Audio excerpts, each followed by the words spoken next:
Hello, everybody. Shelton Coats here, founder of the Coats Group at the Kai's Company Realtors.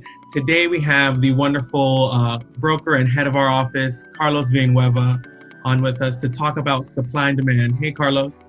Hey there, Shelton. Great to be on. Thank you so much for having me. Great to have you with us. And so we are experiencing a very interesting market now, especially with the reopening of our economy and everybody getting back to work. We have a flood of buyers in the market. And so we're seeing a bit of a supply and demand issue as far as, having enough houses on the market and inventory in order to sell. So what do you say to sellers out there who may be hesitant to get their house on the market because of the current climate with the pandemic and COVID-19? That's a great question, Shelton. And certainly when we take a look at supply demand dynamics, specifically to the housing market, certainly the scales have tilted in sellers' favors. Prior to the pandemic, we actually already had limited inventory, and certainly because of people taking their properties off the market, because of COVID-19 and certain concerns, we've also seen further deterioration of inventory. That being said, many sellers are now catching on and actually putting their properties on the market, saying, hey, it's a great time to sell. And when you take a look at supply and demands, scarcity definitely has a big factor here. And the end game with that is that we're seeing properties being shorter amount of time on the market. We're seeing properties being sold much closer to the asking price. Now, let me qualify this. If it's overpriced, I don't care how tight the inventory is, it's not going to sell. But if it's priced right, it definitely will. So for those sellers who say, hey, now's a great time to overprice my property and get it sold, that's not the case. Because again, there's also other factors to consider when it comes to appraisals and financial qualification to actually acquire the property. But if you're priced within a fair market range, it's certainly selling. And the flip side of that equation is, what's driving also the demand is low interest rates. So the low cost of capital, where we've seen many are touting rates below 3% right now, which is the lowest in history. That's driving a lot of buyer demand into the market. So it's absorbing the inventory, or the inventory is being sold rather quickly. So we are seeing days on market shorter, we're seeing inventory tighter, and we're seeing buyer demand surging. So definitely it's kind of like the trifecta when it comes to a pretty robust housing market. And we're certainly here at the epicenter of it. Yeah, and so a good thing to explain to people is, we have the tools necessary. We saw this coming, when they first started talking about coronavirus. And so we really prepared ourselves for virtual interaction and virtual selling.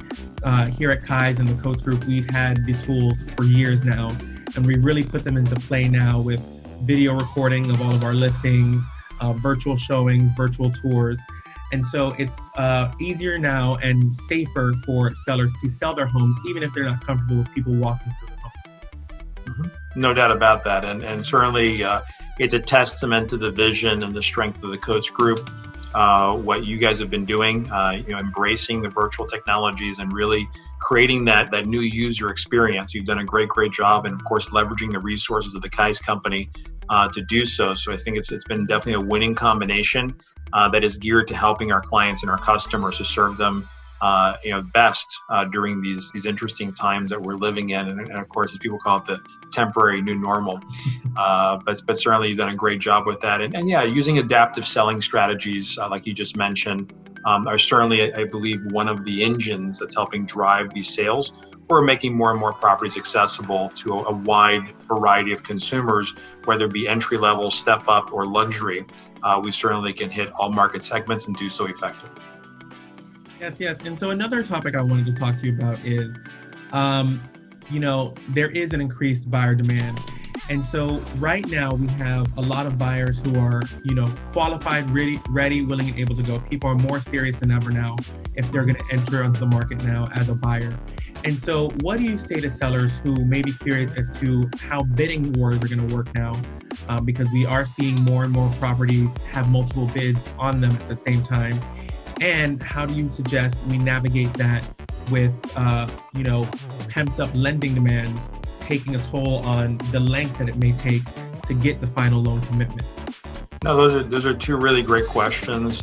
So let me address the first one. When it comes to bidding wars, the idea is, number one, to maintain a level head during the bidding war process. It's sometimes it's natural to actually say, well, I got all this demand. I'm the belle of the ball, right? And everybody wants to buy this property, and that's a wonderful thing. But take things in perspective. So what I always recommend is to calmly, with your real estate professional like the Coats Group, to actually sit down and evaluate each offer on its merits and on its strengths, as well as look at their weaknesses, and be able to identify what are the best possible offers in terms of not just price, but also terms and conditions. Okay.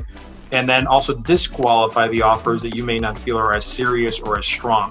And what happens is that helps diffuse that bidding war kind of anxiety by just calmly and logically looking at each and every offer and then being able to evaluate to, again, qualify, disqualify. And if you still end up with multiple offers after the disqualification period, then I certainly encourage that you request the highest and best. So what are the best and highest terms that a buyer can provide to be able to ultimately achieve the best possible transaction that can be a win-win for both the sellers as well as the buyers. When it comes to expectations and lending, lending right now, because as we've been reading a lot of the news, there's a lot of financing taking place because of demand. But aside from that, what's even bigger than that has been refinancing. So this actually puts a bit of a strain on the system. So from a seller perspective, and even from a buyer, to manage expectations, what would normally be a 30-day period, let's just say as an example, on a typical conventional loan, might be more of a 45-day period. So definitely as a seller, remain flexible, remain understanding. As a buyer as well, don't try to push the envelope and say, do it faster. The main reason, again, behind it is because the system is strained a little bit. Because of all the applications, a lot of people are trying to take advantage of the low rates. I can tell you I'm one of them. I'm currently refinancing my home to take advantage of these great low rates with our wonderful mortgage lender, Melissa Lopez, and Capital Partners Mortgage. So certainly, manage proper expectations and you'll do just fine. Yes, great. So I think the big takeaway from this discussion is, there is pent-up demand on the market. We are seeing multiple offers on properties now. So the good thing is to take a step back, evaluate each offer, and remember that if the house is priced correctly, it will sell in an acceptable amount of time, and to not overprice the property, even though there is low inventory in the market, and even though sellers do have an advantage at the moment. Thank you very much for being with us today, Carlos. It's great having you always. Great having you as a leader here in our office in Coral Gables. And thank you once again. My pleasure, Shelton. Thank you so much. And thank you for all the efforts that you guys are putting forth. Great job.